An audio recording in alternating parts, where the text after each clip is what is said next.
Hello good evening students. आज हम लोग एनटीएससी का लेक्चर नंबर 5 पे आते हैं और इसमें हमारा एपी का भी लेक्चर नंबर 5 है। ये इस लेक्चर में हम लोग देखेंगे अर्थमेटिक मीन के बारे में। अर्थमेटिक मीन से रिलेटेड हम लोग क्वेश्चंस भी करेंगे। पहले हम लोग समझते हैं कि अर्थमेटिक मीन क्या होता है। बिना टाइम वेस्ट किए हम लोग बढ़ते हैं तो अर्थमेटिक मीन के बारे में समझते हैं। अरिथमेटिक मीन का मतलब क्या होता है।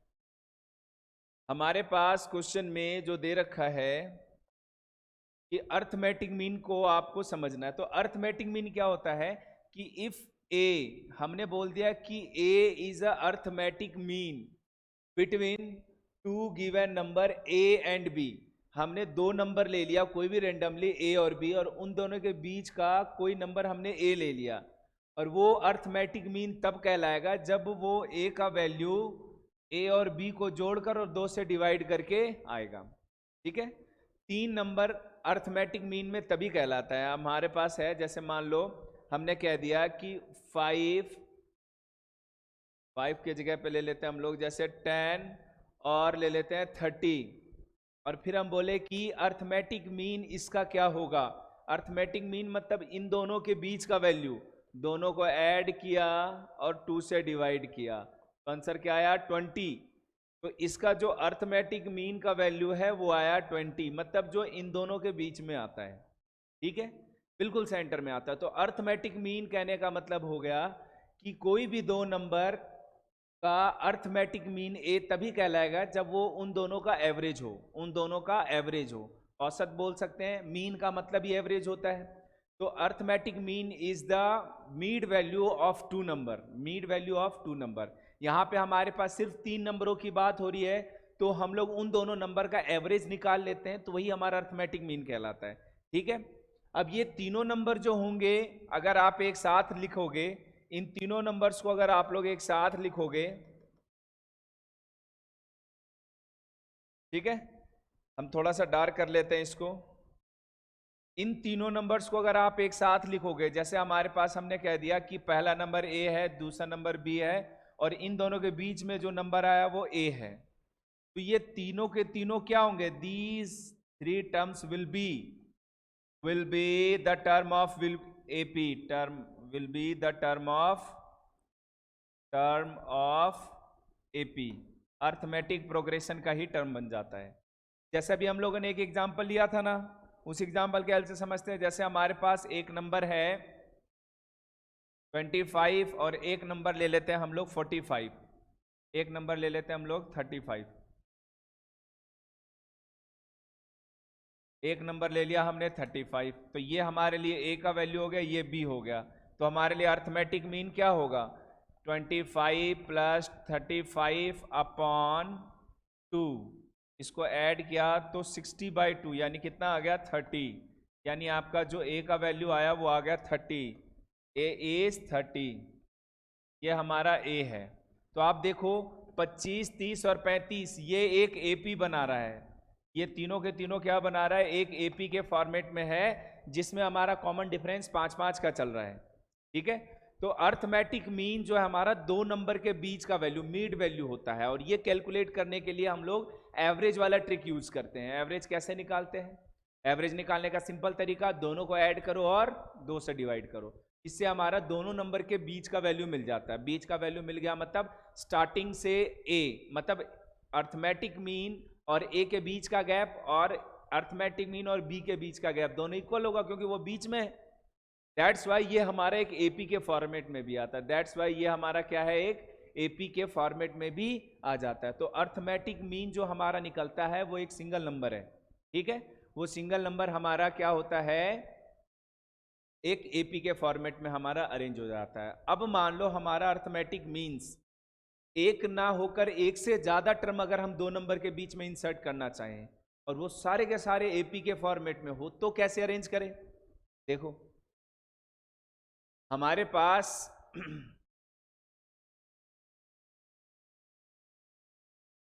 देखो अभी हम लोगों ने एक टर्म इंसर्ट करने के लिए क्या किया, दोनों का मीन निकाल लिया, एवरेज निकाल लिया, तो वो बीच में हमने रखते ही हमारा वो तीनों टर्म एपी में आ गया।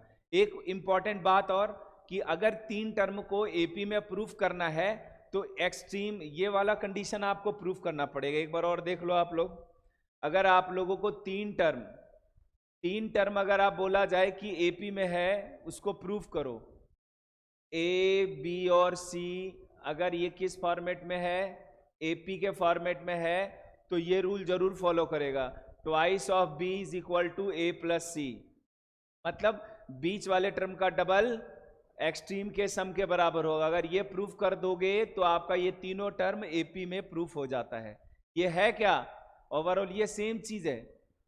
हमने कह दिया ए बी दोनों एक्सट्रीम है और बीच में ए नंबर आ रहा है, तो देखो हम इस 2 को उधर मल्टीप्लाई में ले जाएं तो twice of A equal to A plus B आ गया ना। मतलब कि अगर हमारे पास 3 नंबर ए, कैपिटल ए और बी अगर एपी के टर्म में है, तो इसको प्रूफ करने के लिए हमें क्या करना पड़ेगा कि twice of A is equal to A plus B, मतलब एक्सट्रीम का सम जो हमारा एक्सट्रीम है उन दोनों को जोड़कर बीच वाले के डबल के बराबर अगर आ जाए तो तीनों टर्म हमारा किस कंडीशन में कहलाएगा कि वो एपी में है। जब कभी आपको इस पैटर्न का क्वेश्चन मिले कि prove that these 3 terms are in AP, तो आपको दोनों एक्सट्रीम का सम बीच वाले के डबल को प्रूफ करना पड़ेगा। ये वाला कंडीशन आपको फुलफिल करना पड़ेगा, तो वो हमारा तीनों टर्म एपी में क्या हो जाएगा, प्रूफ हो जाएगा। ठीक है, मतलब ओवरऑल अर्थमेटिक रूल वाले को फॉलो करना चाहिए। 3 टर्म अगर अर्थमेटिक रूल को फॉलो कर रहा है, इट मीन्स वो एपी में है।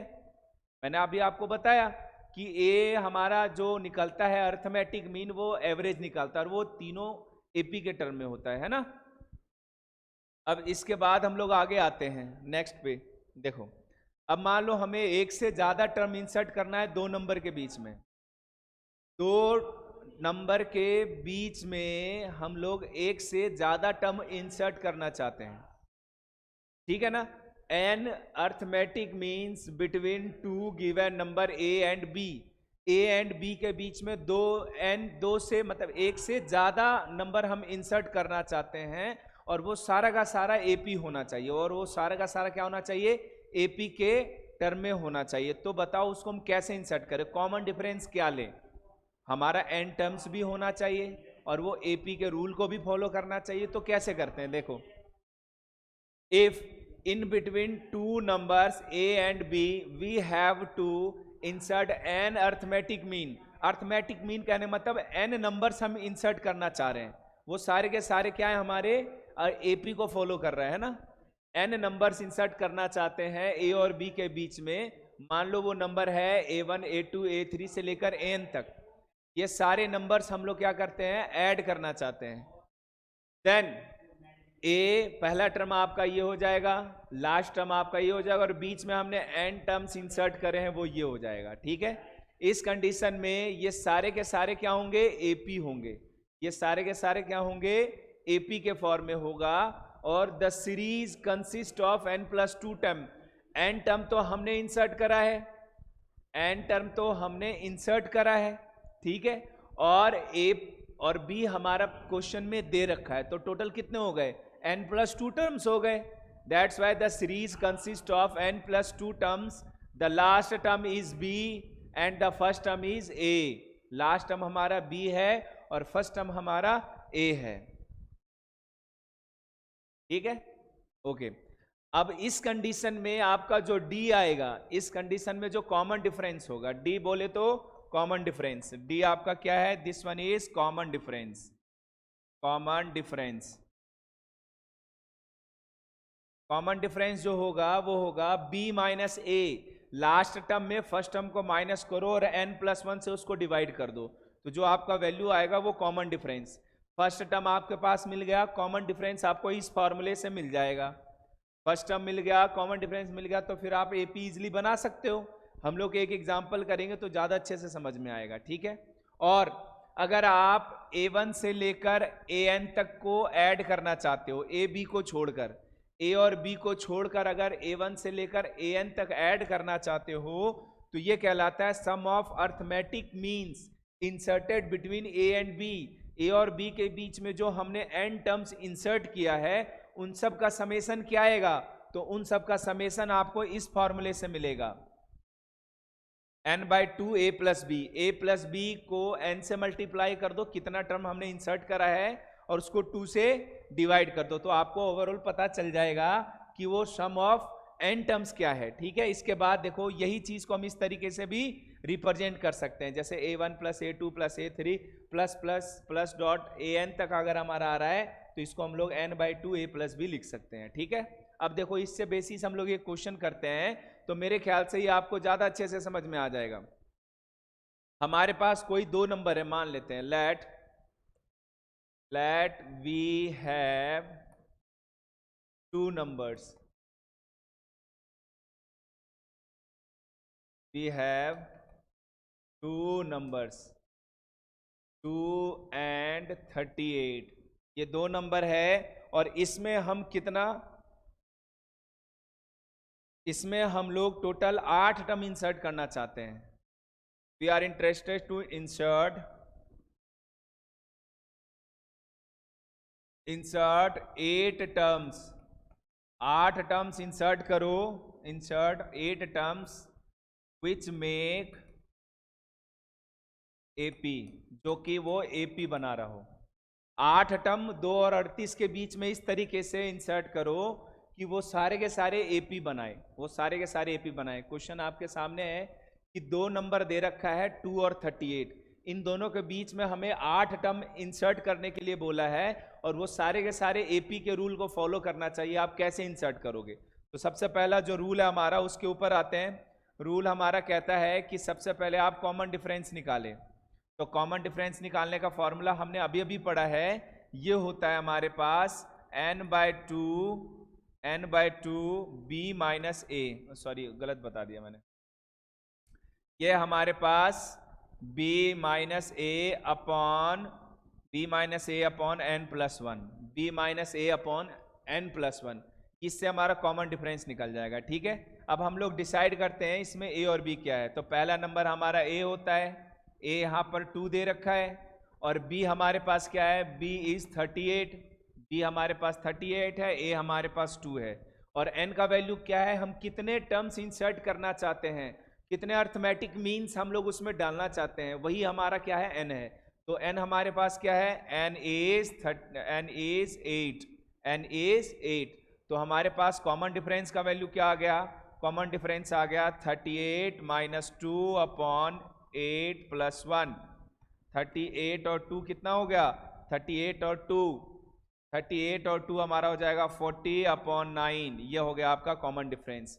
This one is your common difference. अगर आप 2 और 38 के बीच में 8 मोर टर्म्स इंसर्ट करना चाहते हो तो कॉमन डिफरेंस आपको 40 अपॉन n लेना पड़ेगा, 40 अपॉन n लेना पड़ेगा। तो आपका वो 8 टर्म्स क्या होगा, देखो पहला टर्म आपका क्या होगा, फर्स्ट टर्म तो आपका 2 है ही, सेकेंड टर्म हो जाएगा 2 में 40 अपॉन 9 ऐड करो, सेकेंड टर्म हो जाएगा 2 + 40 अपॉन 9, थर्ड टर्म आपका हो जाएगा 2 + ट्वाइस ऑफ 40 अपॉन 9, फिर हो जाएगा नेक्स्ट टर्म हो जाएगा 2 + 3 × 40 upon 9 and so on. Last term हमारा 38, लास्ट टर्म हमारा क्या हो जाएगा, 38 हो जाएगा। ठीक है, तो ये आपके लिए आसान क्वेश्चन था। आप इस तरीके से आप n टर्म्स, अब ये सारे के सारे आपके एपी बनाएंगे, आप देख सकते हो ये सारे के सारे हमारे एपी के फॉर्मेट में होगा और बीच में आपका 8 ही टर्म होगा। चलो इससे भी थोड़ा सा इजी क्वेश्चन लेते हैं ताकि आपको इजीली समझ में आ जाए, इससे भी थोड़ा सा इजी क्वेश्चन लेते हैं हम लोग। देखो लेट्स सी, क्वाइट इजी। हम लोग जैसे मान लो हमारे पास 10 है, एक नंबर 10 है, एक नंबर हम लोग 10 लेते हैं,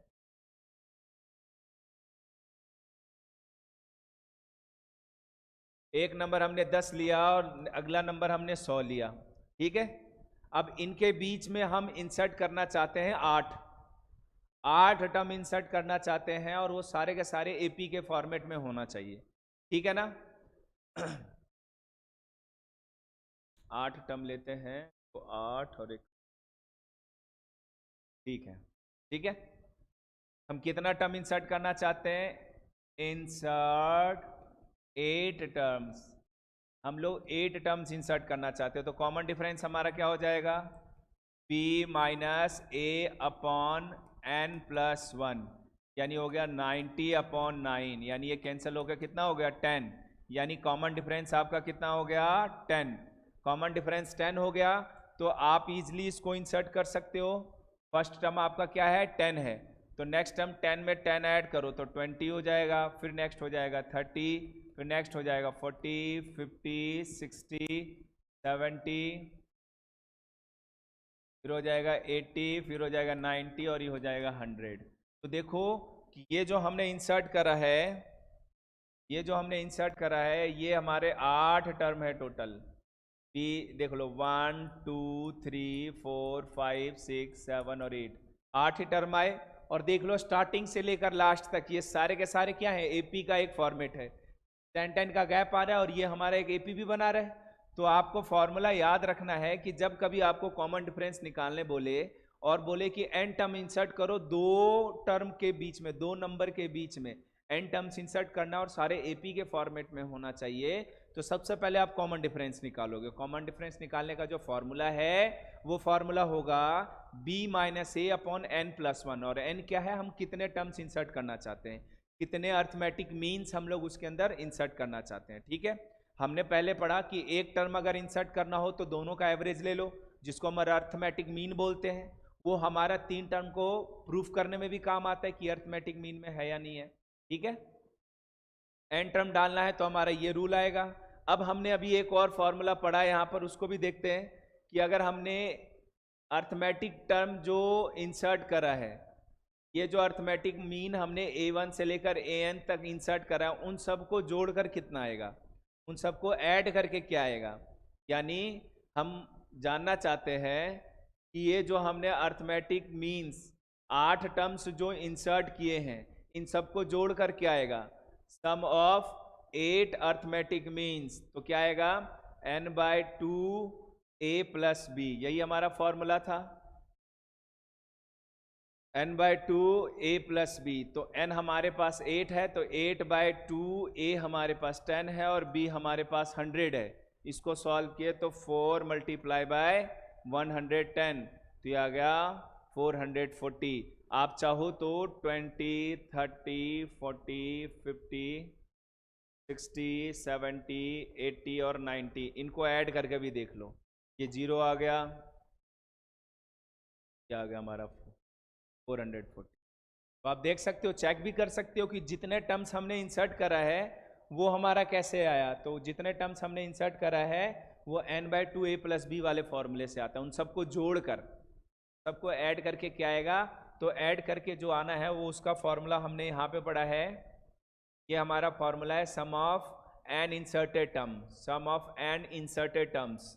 जितना टर्म्स हमने इंसर्ट किया है उन सब का मीन जो है, उन सब का जो सम है वो क्या आएगा, तो n/2 a प्लस बी वाले फॉर्मूले से आएगा। तो इस तरीके से हमने ये n इंसर्टेड टर्म का सम और कैसे इंसर्ट करेंगे वो भी हमने देख लिया। अब इसके बाद फाइनल सपोजिशन, आज का हमारा ये लास्ट टॉपिक है, supposition of the terms in AP. अगर आपको क्वेश्चन में इस तरीके से दे दिया जाए कि 3 टर्म का सम हमारा ये है और उनका प्रोडक्ट ये है, तो बताओ कि वो एपी क्या है। तो जब आपको मानना पड़े कि माना कि एपी के 3 टर्म ये हैं, माना कि एपी के 4 टर्म ये है, माना कि एपी के 5 टर्म ये हैं, तो उसको बोलते हैं सपोजिशन। कि जो हमें मानना पड़े कि हमने जैसे जरूरत पड़ जाए 3 टर्म एज्यूम करने का, मानने की जरूरत पड़ जाए। जी क्वेश्चन में ऐसा आ भी जाता है कि मानने की जरूरत पड़ जाती है। जैसे मैं एक क्वेश्चन करवाता हूं तो उस कंडीशन में आप लोग मानोगे कैसे, लेट्स सी। एक क्वेश्चन करेंगे तो ज़्यादा अच्छे से समझ में आएगा आपको। जैसे हमारे पास एक क्वेश्चन है बहुत ही आसान सा, अगर आप लोग दूसरे तरीके से मानोगे तो उसको सॉल्व करने में बहुत टाइम लग जाएगा, है ना। लिखा हुआ है, क्वेश्चन है आपके पास, क्वेश्चन है sum of the sum of third and the seventh term of AP6 and the product is 8। ये नहीं है, sum of 3 term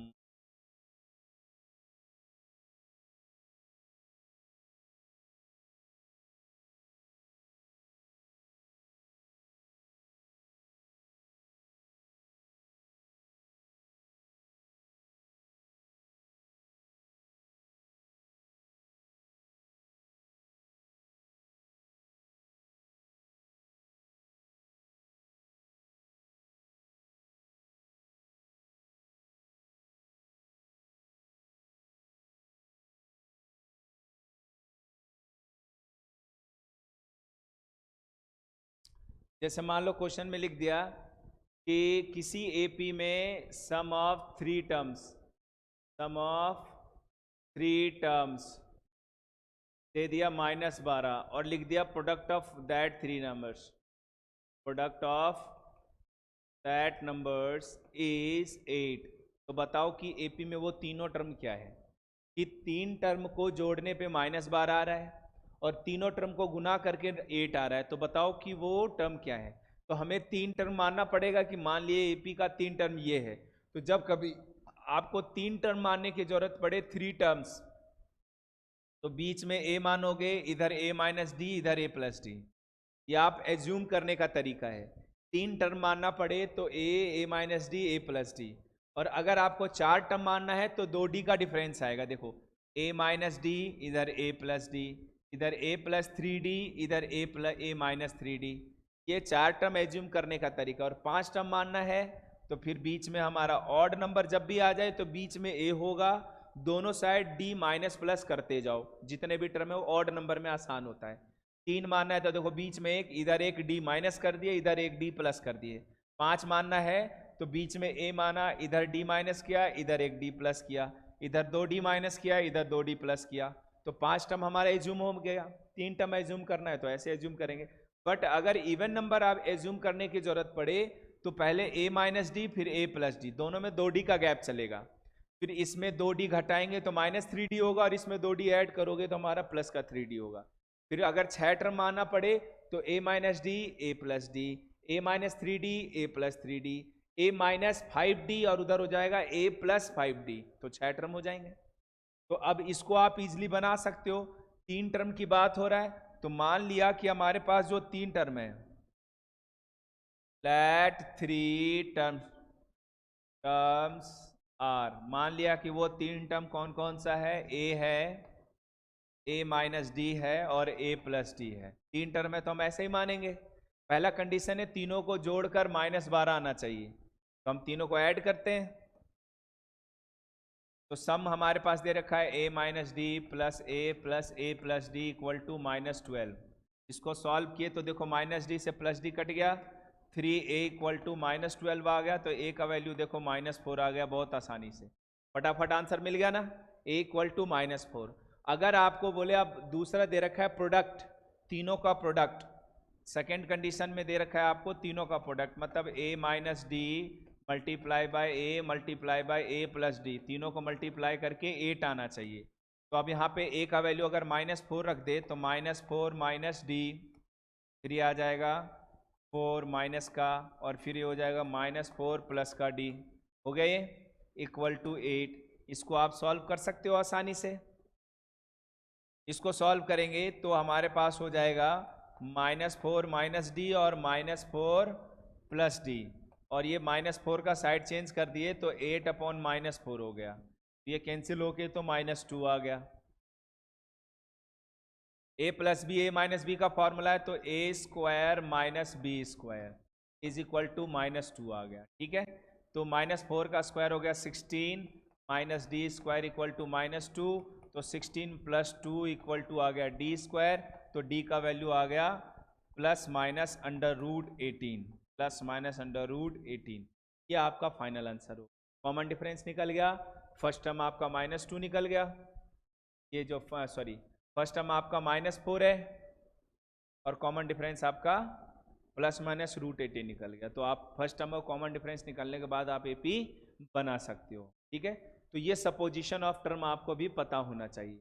सपोज कैसे करते हैं, तीन टर्म मानना हो तो कैसे मानेंगे, चार टर्म मानना हो तो कैसे मानेंगे, पांच टर्म अगर एज्यूम करना हो तो कैसे मानेंगे। मतलब इवन टर्म्स मानने का तरीका और ऑड टर्म्स मानने का तरीका आपको पता होना चाहिए। ठीक है, तो एपी में आज हम लोगों ने ये पढ़ लिया कि अर्थमेटिक मीन क्या होता है। अगर एक टर्म दो के बीच में इंसर्ट करना हो तो एवरेज निकालते हैं, एक से ज़्यादा अगर इंसर्ट करना हो तो हम लोग उसको कैसे इंसर्ट करते हैं, पहले कॉमन डिफरेंस निकालते हैं, उन सबको जोड़ने का जरूरत पड़ जाए तो कैसे निकालते हैं वो भी पढ़ा, और आज हम लोग सपोजिशन भी पढ़ लिए। कल हम लोग प्रॉपर्टीज़ पढ़ेंगे अर्थमेटिक मीन का प्रॉपर्टीज़, और फिर हम लोग आगे प्रोसीड करेंगे। अर्थमेटिक मीन का चैप्टर हमारा खत्म हो जाएगा। फिर हम लोग लगातार 2-3 डीपीपी करेंगे अर्थमेटिक मीन से रिलेटेड, तो आपका जाके चैप्टर क्लियर हो जाएगा। तरह तरह के क्वेश्चन अलग अलग टाइप के बनाओगे तब जाके आपका अर्थमेटिक मीन क्लियर हो जाएगा। तो that's enough for today, thank you.